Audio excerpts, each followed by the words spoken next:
What's good? What's good? What's good? It's your boy Rock and your girl Lita. and this is episode 1 of Mixed Reviews. Yay! Woohoo! Woo! We gotta make our own joy, you know.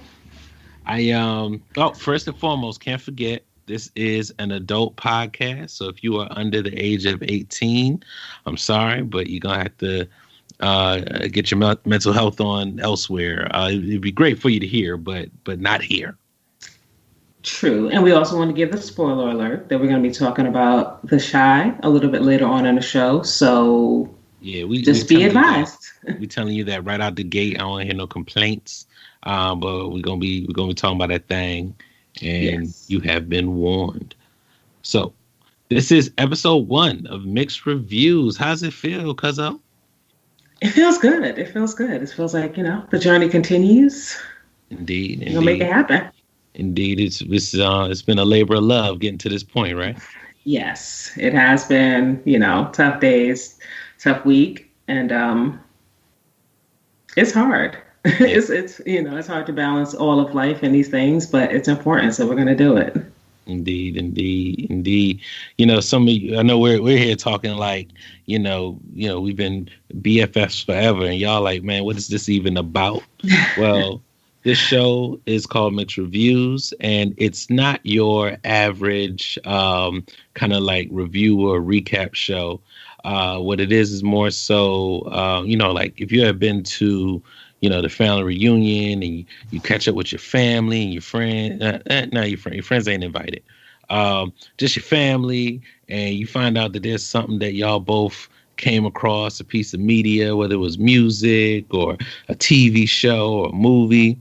Y'all just jump into it. Y'all just start talking about it. This is what that is, right?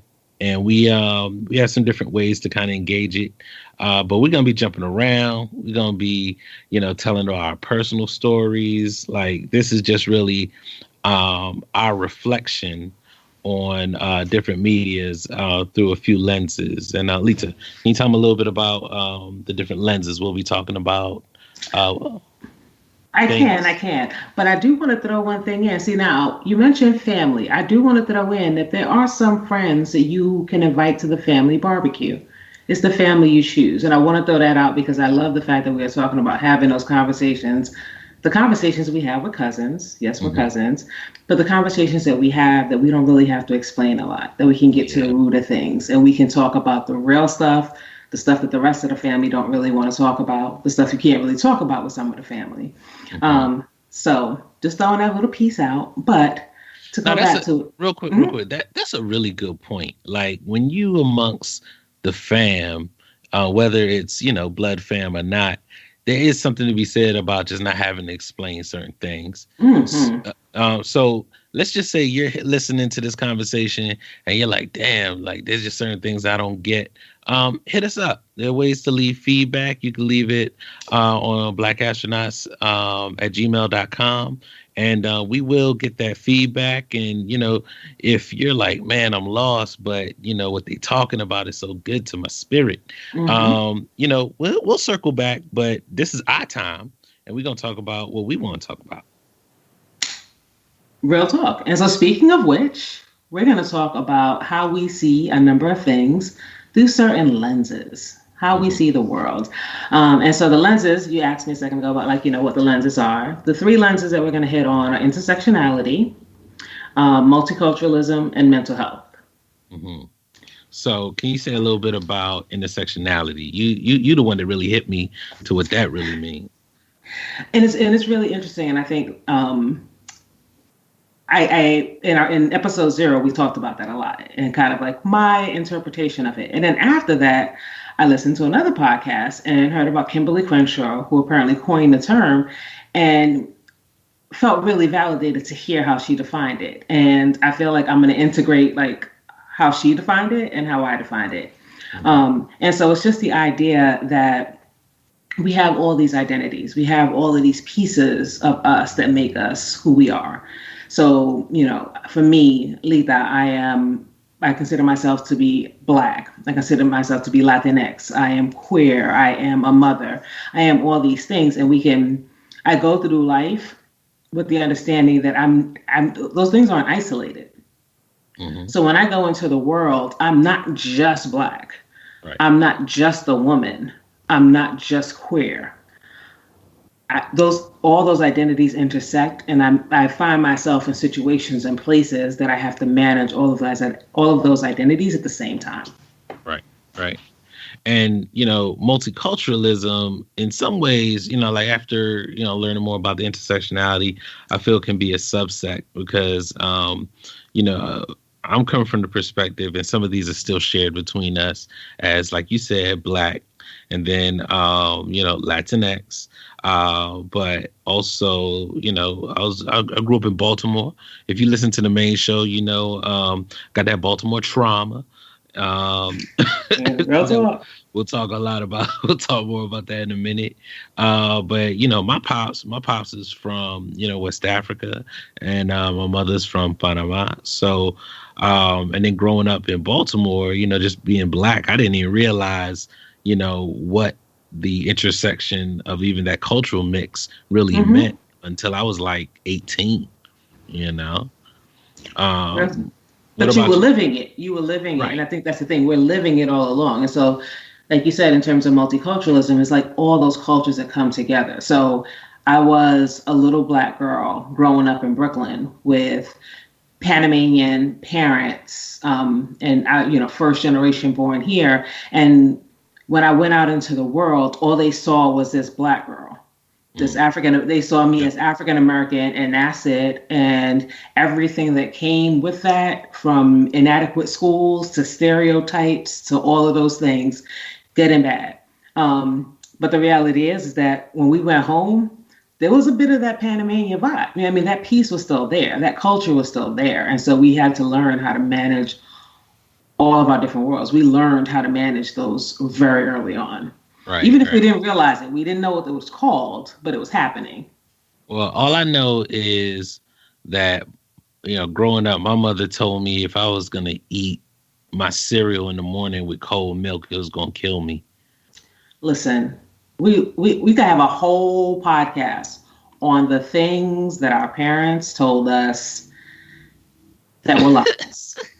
I mean, but like she And really, I want to say, from a cultural perspective, they maybe they believed it. well, so years later, I found out that they ain't had pasteurized milk growing up. So it might have killed them. Okay, so explain to. I'm not gonna. We're not gonna go off too far on my tangent, but explain to me how, if you take a shower before you iron, you'll have a stroke. Oh, shit. I forgot about that. Yes. So imagine being a kid without the term multiculturalism and trying to explain that to your American friends. Oh, shit. Well, try asking your American friends for a pot for some cereal when you like 15 years old and they looking at you like you a damn infant. Ooh, listen, we've been doing it all along. We just now we have names for it. We have an understanding, and we Hmm. can and we're talking about it, which kind of leads to our third lens, the things Yep. we don't talk about. Mental health. Mm. So there'll be a lot of discussion about how really just how all of these different experiences has kind of shaped who we are, for better and for worse. A big part of my story is a lot of non-visible disabilities. The word has changed. I don't even know if they use that terminology anymore, but ADHD, which I didn't discover until adulthood, which I'm Hmm. like, grew up being told ain't nothing wrong with you, and didn't have it, had to do everything the hard damn way. Mm. And then now, going through therapy and figuring out how to live my life, as a fully engaged human being. It's part of my lens. Yeah. Yeah, I mean, we think about, and I think a part of why we chose that as a lens, I think, was just the fact that we don't talk about it. And that's an interesting one. That's one that crosses cultures. Right. I mean, it's kind of like it's the taboo, stigmatized topic, whether you're African American or you're Latinx. Right. Nobody talks about that. And so, yeah, I think for both of us, and I'll say for me though, that being that teenage girl in Brooklyn who cried all the time, who was just always nervous, who didn't want to be around crowds, all of those things, but nobody's talking about it. So as far as I know, I'm the only person experiencing this. Right. And then, I'm 15 and starting to go to a therapist, which is there's its own stigma attached to that, but folks are just scared because why is she crying? But Mhm. like people are not, nobody's having the conversations. Even with the therapy, it's kind of like, okay, we're going to send you, but nobody needs to know about this.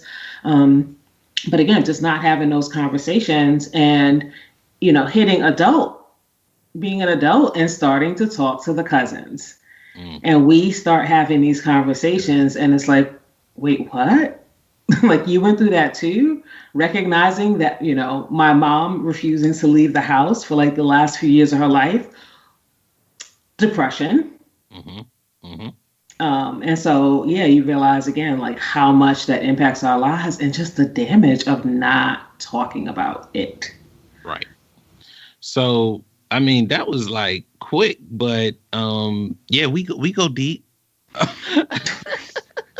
Yeah, like we jump right into deep end. We don't really fool around, y'all. So if that's what y'all are into, this is gonna be a treat. And like I said, it's not even about the media that we'll be reviewing. We're gonna do kind of a mini series on the Shy, but we're gonna be doing, over the span of this show, we'll be doing a lot of different media. And just one more quick thing about the whole mental health piece. I know I mentioned ADHD, but the well goes deep. There are a lot of different things Mm-hmm. that we'll discuss and kind of show how it affects how we view the different bits of media. So with that, I don't want to take too long. If you want to get more into what that means for us and our story, please listen to episode 0. That's where we really go in depth Yes. about kind of the origins of where this came from and a little bit more about who we are. But that's not what you came here for, more than likely. You came here to hear our perspective, our rabbit holing, our obsessing, all of the words about a good show. And, the show that we chose this time around is The Shy. Yeah. We're gonna choose some shows that we felt kind of spoke out to us. So this episode 1, and like I said, don't be expecting things to go linear. If you want to go linear, you're gonna have to watch it all yourself. But Came to the wrong place. came to the wrong place. We're gonna be jumping around, but we're gonna talk about episodes 1 and 2. Mhm. Um, and basically, the theme for today's show is violence. Mm. Um, so I don't know if you watch The Wire or any of those kind of like urban shows. Violence is one of the many themes, and with the way that things start off in that thing, I think it's a safe, pretty secure place to start, don't you? Talking about violence, yes, I think that is a good place to start. Indeed, indeed. So why don't you tell us a little bit? We don't want to be completely jerks to people who haven't seen the show. So we are going to give you a brief recap of season Mhm. 1 and 2, and then we'll just kind of jump into it. Yes. So I mean, I guess a general thing about the Shy, and I don't know how far we went into this, but it's about it's not just the kids. I feel like the core character is sort of like these coming of age, these kids going through school in the South Side of Chicago, Mhm. and so that's the general piece of it, and everything that comes with that. So the first episode is kind of like where we see it begin, and there's I don't know if it's the initial scene, but like one of the early scenes is basically a body is found.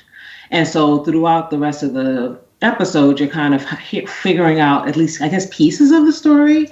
And so it's like this one event that like impacted this community. And you're seeing from different people in a community. So whether it's the person who witnessed it, whether it's the grieving mother, whether it's I don't know if you would call him a stepdad. I'm not really sure how to refer to him, but someone who really loved this kid. Just all of these, how it's impacted all of these different people. Um, Does that hit on it? I feel like that's Yeah. kind of like a really broad. No, yeah, I mean, Yeah. yeah, basically, episode one is dealing with, kind of the ripple effects of this murder, Mm-hmm. and or at least this body discovered. Right. But then episode two is really about the aftermath. So, the episode one, there's this first child that's murdered, but then at the end, another child is murdered who is thought to have killed the first child. Turns out that wasn't the case. So Right. now you got these two murders. You got these two families, in the neighborhood. So you got grieving parents. You got people out for revenge. You got, innocent bystander children that's losing their innocence, just trying to stay safe, Mm-hmm. and then all of that's happening while just trying to navigate life. Like, you know, Right. you a little kid saw somebody got killed, and now you're trying to dodge bullies and prostitutes and teens with baby mama drama. It's like, can I just get home? Yeah. Yeah. Real talk. So that's episode one and two in a nutshell. That's about the most linear thing you're gonna get, because now we just gonna talk about violence. I will say this: another kind of way that we do this discussion, we talk about. You'll hear us throw out the terms peace, pleasure, and pain, and those just kind of help us again think of different elements of the story. So, with that, let's kind of jump into it, right? Yeah. So, so Letha, when you think about violence, we had a chance to go through what was kind of like the most gut wrenching thought that you had when you were watching, and like how does it relate to you and your experience growing up? Oh man, it's hard to choose one, and I think we talked about this a little bit in the last episode of like why initially I was like, no, I don't even want to. I don't want to do this. Mm, um, I think the one of the most painful moments for me, I think, was when and I'm trying to remember his name now, Kevin, mm, um, witnessed the revenge kill. So when Kevin witnessed um, uh, Ronnie shoot Coogee, thinking that like he was the one who had killed his son. And I think for me, that hit me the hardest in terms of the violence because it was, I mean, it's painful in so many ways. Like clearly, the pulling of the trigger is violence. Like that's so it's so obvious that that's a violent act. But for mm, me, the innocence that was lost in that moment mm, is in mm, itself an act of violence. mm. Kind of being ripped apart Mm-hmm. from your childhood in one Right. moment. Yeah, Yeah. I mean, moments before, they're like, walking along. He's mad at his boy for like asking out a girl that he liked. You know, a little earlier, they're like talking about auditioning for some show and all of these like really kid things. You know what I mean? Like just life kid things. And the next thing he he literally sees somebody who's not that much older than him die. Yeah. A horrible death. Hmm. I think like in episode two, they actually show, and I think he's like shot in the heart, like, which I don't know if that's a metaphor for anything. Because this kid, he's just a kid, man, just a silly, unaware of his, Hmm. his surroundings kid, and he gets shot in the heart. And like one thing I like about this show is like nobody's perfect, Hmm. like everybody's broken to some extent, and it forces you to still have compassion. In our community, they real big on, if you ever tripped somebody, then you getting killed by the cops is given a gold star. But to build on kind of what you were saying, even about the kids, one thing I thought was interesting was, yeah, they're about to be in this fight, and I know friendships that are broken up for less than you try to steal somebody's girl, not even steal the girl, just ask her out on a date, Right. your homeboy's girl. But then, like after they witness this, this murder, these friends are snapped right back together. Mm-hmm. And again, it just made me think about trauma, and like you wonder how people stay in abusive relationships, or you wonder how these people people had these blood bonds, or even with gangs, like, oh, these people must be brainwashed. Is a lot of times it's not how you think. It's not Stockholm syndrome. It's the tribe is what can keep you alive. Yeah. Like, all bullshit aside, it's your crew that you got to lean on, just to have any semblance of comfort, any element of consistency with everything burning down around you. It's like, it's like urban PTSD. Yeah. Yeah. I mean, and that's the thing, like, even the idea, and I know we'll kind of go into sort of our discussion themes in a second, but just even the idea of them having to figure out how to manage this on their own. Like, Kevin didn't go home and tell his mom what he saw, and they didn't sit down and have a conversation about this. Mm-hmm. This kid was left to process this on his own, and Yeah. now walk around scared because the guy that shot Coogee saw him. Mm-hmm. You know what I mean? So now he's walking around his neighborhood in fear, like all of the pieces again that were just kind of, this kid is left to manage it. And like you said, yeah, they forgot real quick, because now it's no longer about some girl that you have a crush on. It's, we still friends. We still have to figure out how you're going to survive this. Right. Right. Yeah. Yeah. It's and I mean, it's just it doesn't stop there either, because so now you have these kids who, kind of, for all of the children, their innocence is ripped away.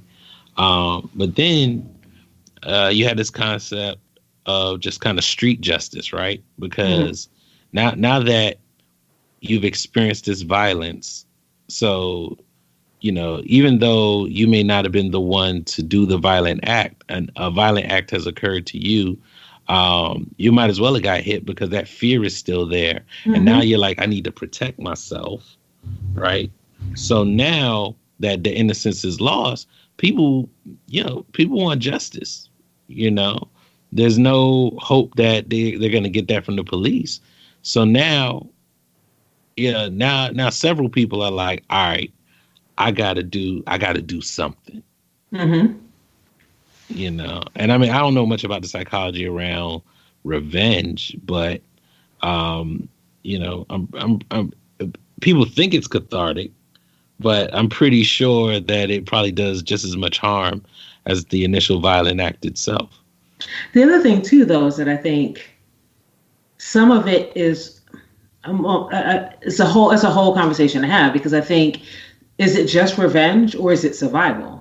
Mm, You know what I mean? The flip side of that is that there are pieces of that where people, and some of this is going into later episodes, so I won't go into it too much, but there are pieces of it where it's not just somebody just, I want to get you back because you hurt me, but then also like, well, I need you to do something before something happens to me. I mm, need somebody to protect me. And so it does become this sort of vicious cycle of that. mm. Yeah, yeah. Fear. What they say, fight, flight, or freeze, right? Mm-hmm. So, and that's natural. That's before even, nature or nurture. That's just inside of you. And so you had this little kid, Kevin, who's like, I'm too small physically, but I'm gonna work these streets Mm-hmm. to protect myself. Yeah. So what this kid Kevin does is he finds out that the big brother of Coogie is trying to find out who killed his brother, and he's like, look, like he's not just like it was him. He's like, no, you take care of him. Right. Because if you don't, this person's gonna kill me. Right. I know growing up, I saw some things, that I shouldn't have saw, you know. Um, and I remember feeling like it almost makes you feel like you're invincible. But I think now that I'm an adult, I realize I was just numb. And, you kind of operate in autopilot. But when you become an adult and when you get separated from that, you go back to it and you feel the anxiety. You're like, oh, that wasn't healthy. You know what I'm Yeah, saying? yeah. It's funny though, because for me, and not funny, but for me, I don't know if I ever felt the numb. Mm, Like, I grew up in Brooklyn in the 80s and 90s. So you're thinking about a time where, first of all, it's not the Brooklyn that it is today mm-hmm, at all. So mm-hmm, you're thinking about, crack and everything that came along with it. And you talk about like the things that kids see that they shouldn't see. I remember having a man run down the steps as I came up the steps. I'm a kid, maybe, 9 or 10 years old.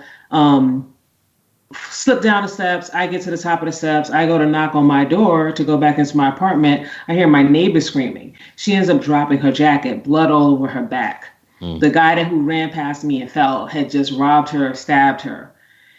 And I'm a kid. And so it's interesting, like, not, it's like, we see that violence. We see all of that. How do you process that? How does a kid process that? It's about survival. And so I think for me, like, I didn't really see that guy's face, but he doesn't know I didn't see his face. Right. You know what I mean? So now it's just that constant fear, that constant anxiety every time you have to go out of the house, every time you have to function. All of this chaos is happening all around you. Mm. Um, And allow me to take that word back.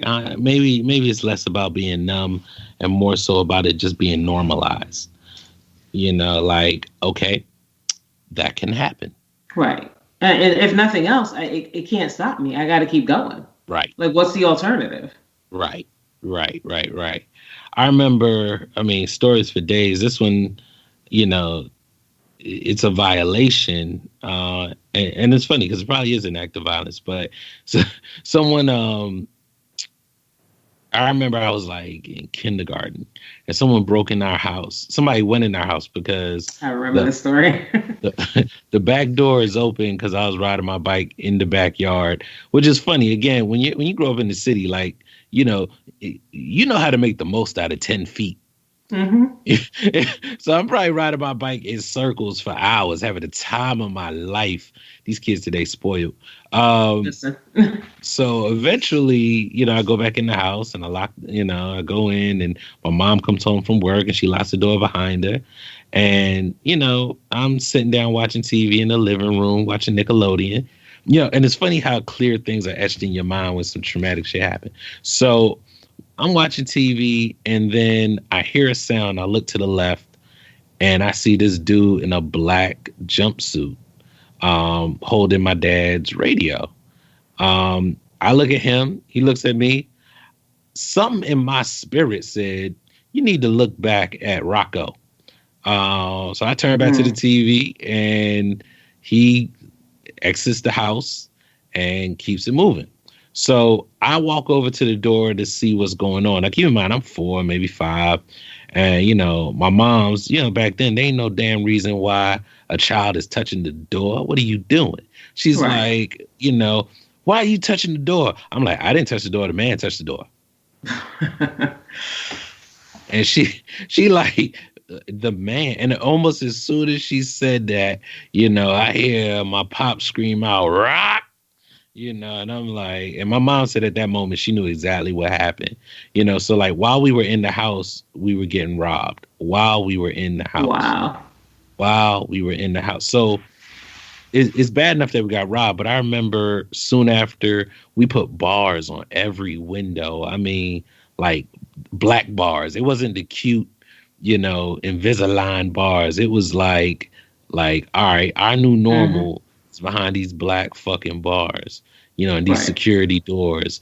And, my life has never been the same since. My mom has never been the same since, It changes who you are at a very base level. Yeah. Yeah. It shifts the way you navigate in the world. Mm-hmm. You Mm-hmm. know.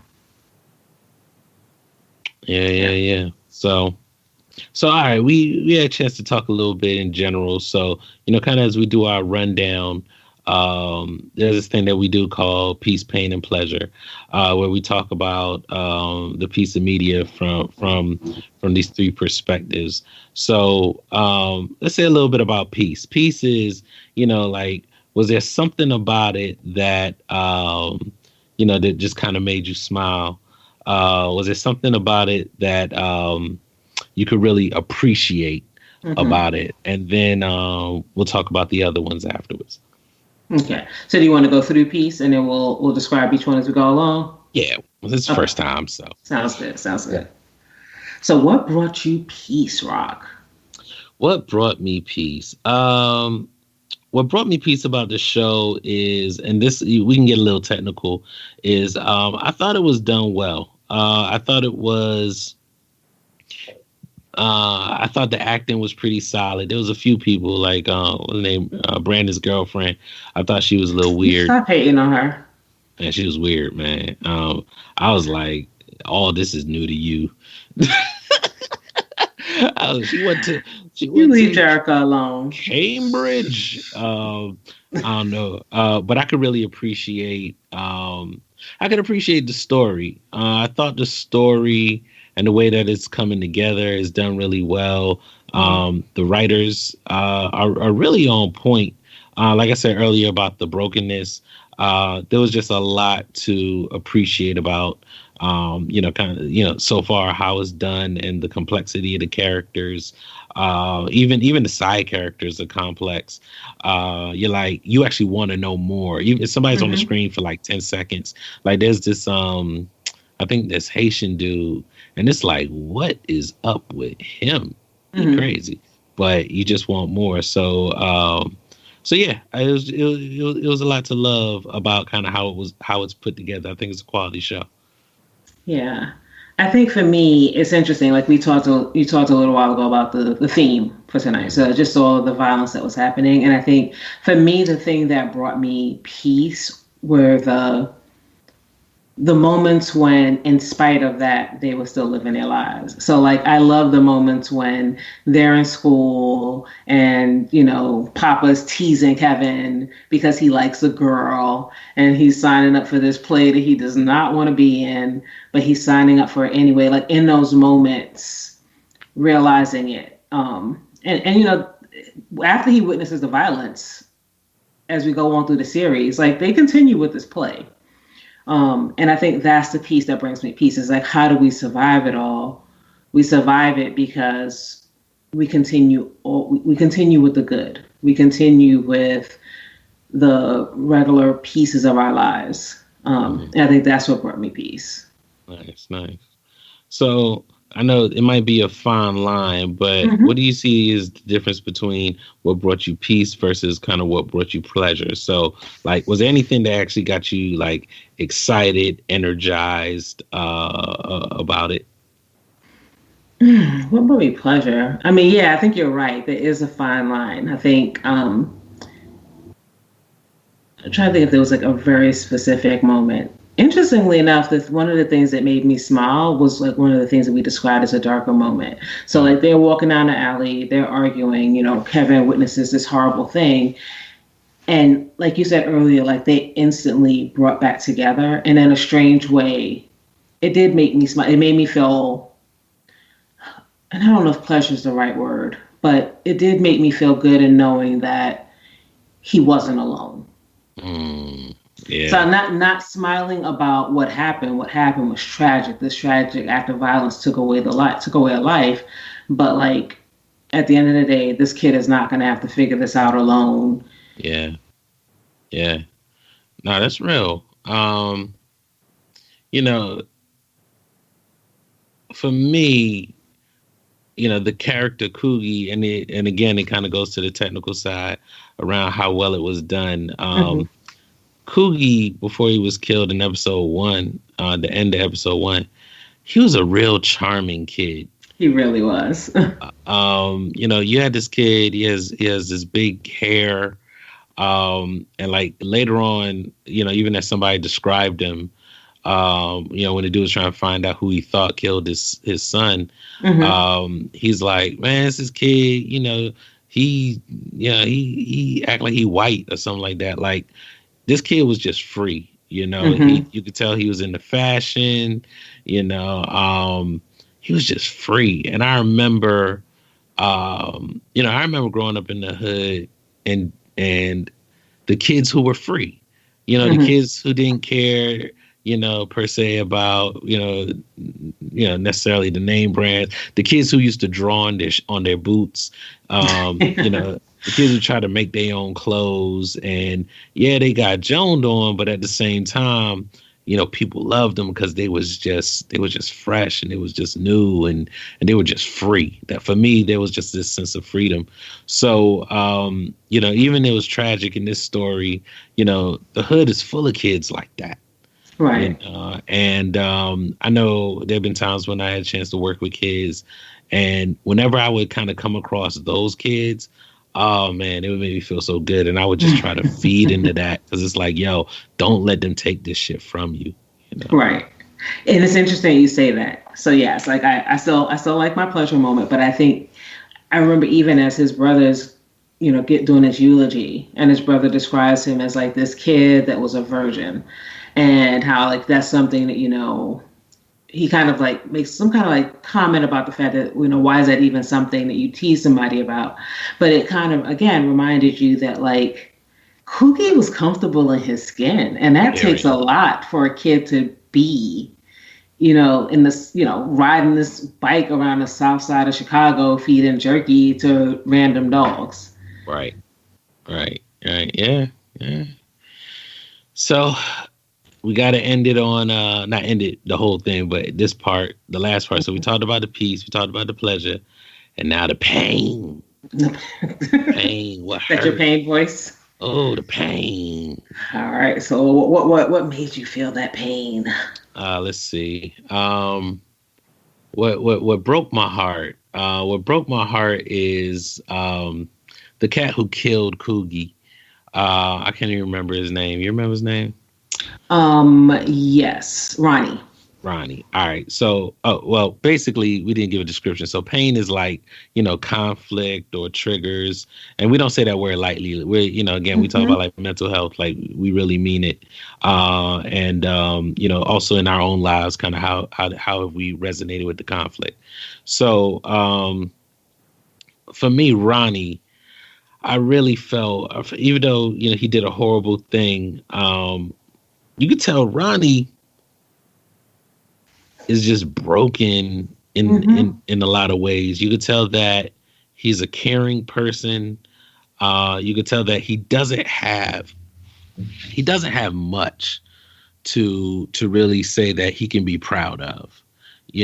And he got manipulated. He a grown ass man. He made his own decisions, but Mm-hmm. at the end of the day, you could tell that this brokenness inside of himself, this lack of love for self, and this lack of this concept of him being enough for himself is really what led to him being what led to him making some stupid mistakes. And you look at him, he's an alcoholic, he's basically like living on the He's also street. a veteran, He's a so that veteran. probably taps into a whole other piece. Yeah. Hey, so how many cycles of this character's life has been him fighting someone else's war, Mm-hmm. and being left with the scars as a thank you. So yeah, man, that his character is really heartbreaking for me. He's tragic. I think for me, there were a number of pieces, obviously. But for me, one of the most painful moments for me was in the beginning when Coogie comes up on his body, and he's like riding his bike. I think he had just fed this random dog, and he's riding his bike, and he sees a body of a teenage boy, probably very close in age to him, laying on a street corner. And he goes and he's checking his pockets. He takes his sneakers, he takes his chain. And for me, the idea that we have that there is so much violence out there, that these kids, that these people have seen so much of this, that like he wasn't it was like he didn't even seem to be like impacted Right. by it. You know what I mean? Like he immediately went to taking the kids' jeans, and taking the kids' sneakers and taking the kids' chain. And that was a painful piece to me. I think, working with kids, things like that, like it's hard to have these conversations and realize that like you've seen so much. You've gone through so much, you've lost so much innocence. The idea that like this is the same kid who a few seconds ago we talked about the fact that like has this amazing spirit and was so free and great and charming, but then this. Mm-hmm. So yeah, I think that was a difficult piece for me. Mm-hmm. Mm-hmm. Yeah. Yeah. So yeah, there's a lot to unpack. Just like we said, there's a lot of jumping around, and if you want to be able to kind of get a better feel, but definitely check the Shy out. But for us, this is therapy. This is us trying to figure out our own stuff in the midst of, on the backdrop, of different pieces of media. So we are going to stick with the Shy I think we'll probably still work our way through the season. And next week we'll have another theme. Be on the lookout on the website. But what we're leaning towards, and we didn't talk much about it this time, is sexuality. There's a lot of sex going on, and a lot of it shouldn't have been going on, in my opinion. More sex, more problems, in some aspects. But I think also, again, when we think about how we grew up and in an urban environment, I definitely think that there's some engagement with that conversation that's really relevant to this story and our stories as well. So join us next time for another review of The Shy. And so any final thoughts, Lita? I'm glad we did it again. I hope we keep doing it. I mean, I think I just want to continue to have the hard conversations, and I appreciate everybody who's sticking through it with us. Indeed. You got any feedback, please let us know. Yes. And if I learned anything, I learned that we've been through some shit, and I'm glad that I get to talk about this shit with you. Yes, indeed. Yes, indeed. Peace out, y'all. Thank you. Good night.